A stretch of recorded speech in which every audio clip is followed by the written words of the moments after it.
Dalam kesempatan kali ini saya akan melakukan praktek pemeriksaan karbohidrat dengan beberapa uji. Yang pertama uji molis, yang kedua uji iodium, yang ketiga uji Benji.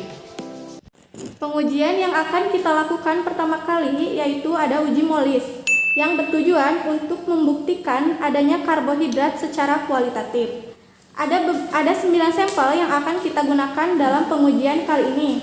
Yang pertama ada amilum merupakan golongan polisakarida, dextrin merupakan golongan polisakarida, kemudian sukrosa merupakan golongan oligosakarida, laktosa merupakan golongan oligosakarida, maltosa merupakan golongan oligosakarida, galaktosa merupakan golongan oligosakarida, fruktosa merupakan golongan monosakarida, kemudian glukosa merupakan golongan monosakarida, dan arabinosa merupakan golongan monosakarida.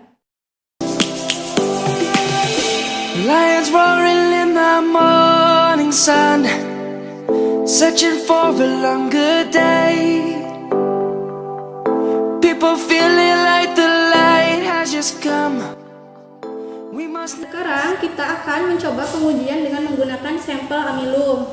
Adapun alat dan bahannya adalah sampel amilum, kemudian reaksi molis, pipet, tabung, dan H2SO4 pekat.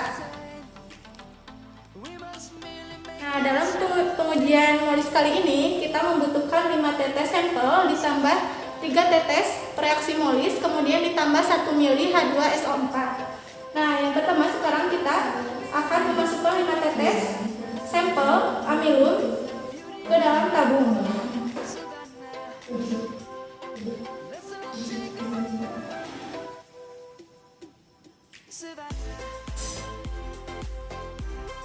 Nah, kemudian ditambahkan dengan reaksi molis sebanyak 3 tetes.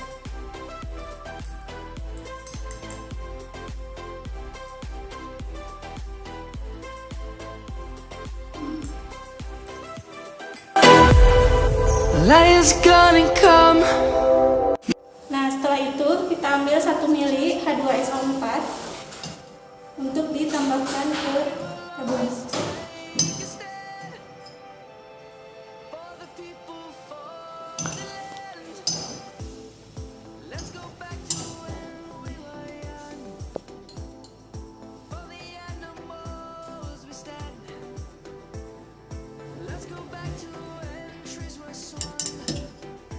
Nah, teman-teman, ini merupakan hasil dari 9 sampel yang telah diuji. Nah, 9 sampel ini semuanya memiliki cincin berwarna ungu, yang artinya 9 sampel ini merupakan karbohidrat.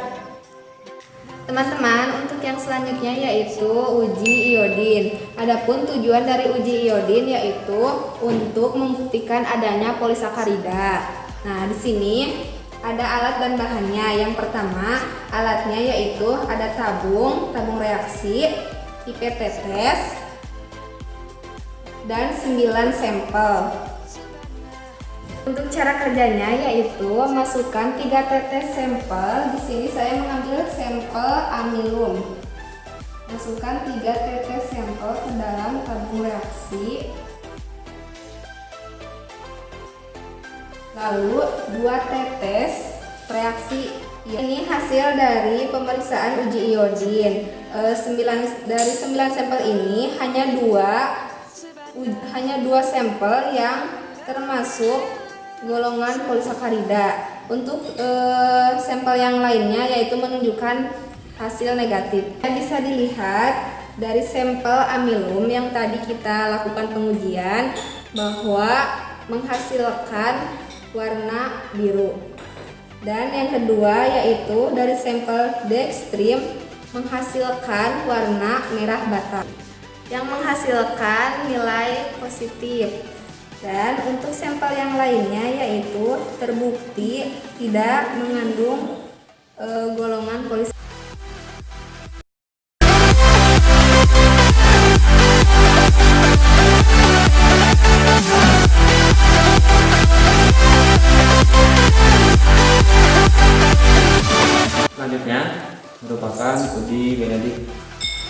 Tujuannya adalah untuk menentukan karbohidrat yang termasuk ke dalam golongan monosakarida. Alat dan bahan yang dibutuhkan yang pertama adalah tabung reaksi, pipet tetes, dan sampel ada 9, yaitu amilum, dextrin, sukrosa, laktosa, maltosa, galaktosa, fruktosa, glukosa, arabinosa. Untuk cara kerjanya, yang pertama masukkan larutan amilum sebanyak 5 tetes ke dalam tabung reaksi.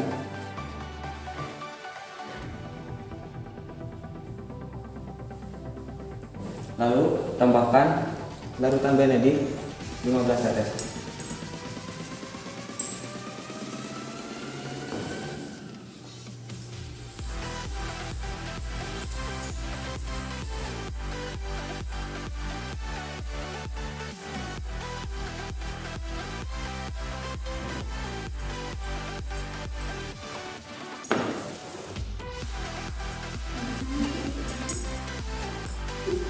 Selanjutnya homogenkan.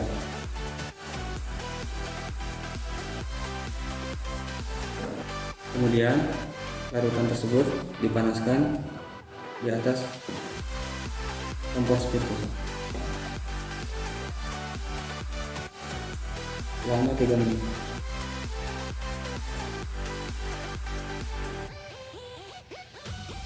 Nanti akan keluar hasil yang membedakannya adalah perubahan warna dari larutan tersebut. Tadi yang diperiksa adalah larutan amilum. Di larutan amilum tidak ada perubahan warna sama sekali, berarti larutan amilum tergolong bukan termasuk golongan monosakarida atau menunjukkan hasil negatif. Yang merupakan golongan monosakarida adalah glukosa. Pada glukosa dia menunjukkan perubahan warna, bisa dilihat.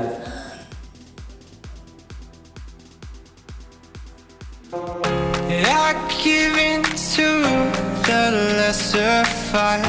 My body aches to be satisfied. My weakness comes and goes. My weakness comes and goes. Teman-teman, untuk selanjutnya saya akan mempraktekkan tentang hidrolisis pati. Tujuannya yaitu mengidentifikasi hasil hidrolisis amilum. Untuk alat dan bahannya, yang pertama larutan amilum 1%, yang kedua pencebit tabung, kertas lakmus, larutan NaOH 2%, larutan HCl2n, reaksi benedik, larutan iodium, tabung reaksi, pipet ukur, dan alat pemanas.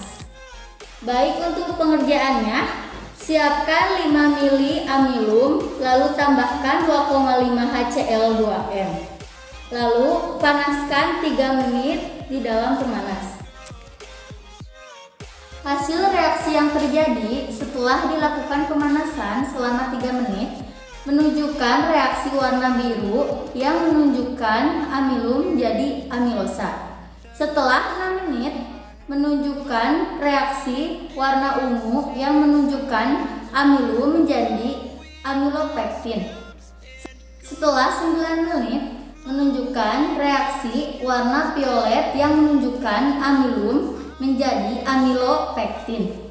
Setelah 12 menit menunjukkan reaksi warna merah yang menunjukkan amilum menjadi erythrodextrin. Setelah 12 menit menunjukkan reaksi warna merah yang menunjukkan amilum menjadi erythrodextrin. Setelah 15 menit menunjukkan reaksi warna kuning coklat yang menunjukkan amilum menjadi acrodextrin. Setelah 18 menit menunjukkan reaksi warna kuning pucat yang menunjukkan amilum menjadi maltosa. Setelah 21 menit menunjukkan reaksi warna kuning coklat yang menunjukkan amilum menjadi glukosa. Baik, untuk prosedur kerjanya, masukkan 5 mili amilum, tambahkan 2,5 mili HCl2n ke dalam tabung reaksi. Kemudian lakukan pemanasan pada suhu 100 derajat Celcius. Lakukan uji iodium setiap 3 menit sampai menit ke-21, yaitu 2 tetes sampel tambah 2 tetes iodium, kemudian amati perubahan warna yang terjadi. Setelah pemeriksaan, setelah 3 menit akan berubah menjadi warna biru, hasil hidrolisis menjadi amilosa. Setelah 6 menit berubah menjadi ungu, hasil hidrolisis menjadi amilopektin. Setelah 9 menit menjadi violet, hasil hidrolisis menjadi amilopektin. Setelah 12 menit menjadi merah, hasil hidrolisis menjadi erythrodextrin. Setelah 15 menit menjadi warna kuning coklat, hasil hidrolisis menjadi acrodextrin. Setelah 18 menit berubah warna menjadi kuning pucat, hasil hidrolisis menjadi maltosa. Setelah 21 menit berubah warna menjadi kuning pucat, hasil hidrolisis menjadi glukosa.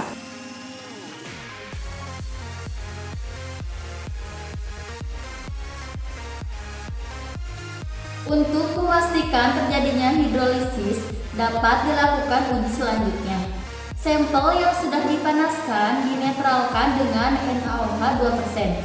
Kemudian, sampel dilakukan uji Benedict, yaitu masukkan 15 tetes Benedict ditambah 5 tetes sampel ke dalam tabung reaksi. Kemudian panaskan. Sampel yang mengandung glukosa akan memberikan reaksi warna hijau atau hijau kekuningan atau kuning keruh atau jingga atau merah bata, tergantung konsentrasi glukosanya atau golongan monosakarida pada sampel tersebut. Baik teman-teman, untuk pemeriksaan yang selanjutnya yaitu pemeriksaan pengaruh pH terhadap aktivitas enzim. Adapun tujuannya yaitu membuktikan bahwa derajat keasaman atau pH mempengaruhi aktivitas enzim. Nah, enzim menunjukkan aktivitas maksimal pada pH optimum, umumnya antara pH 6 sampai 8. Jika pH rendah atau tinggi, maka akan menyebabkan denaturasi sehingga menurunkan aktivitas enzim.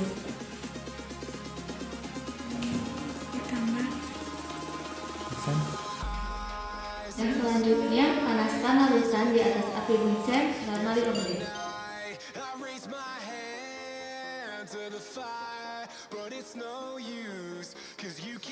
Nah, untuk alat dan bahannya di sini kami menyediakan api bunsen, rak tabung, dan 3 buah tabung reaksi, pipet tetes, penjepit tabung, dan gelas reaksi, setelah tetes, dan larutannya yaitu ada HCl 0,4%, Na2CO3 atau natrium karbonat 1%, iodium 0,5%, larutan Benedict, Aquades, dan amilum 2%.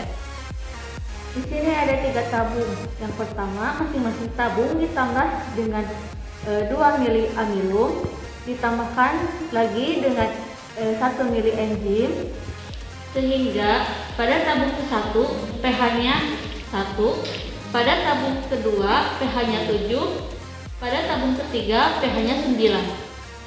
Nah, teman-teman, ini merupakan hasil dari uji iodin.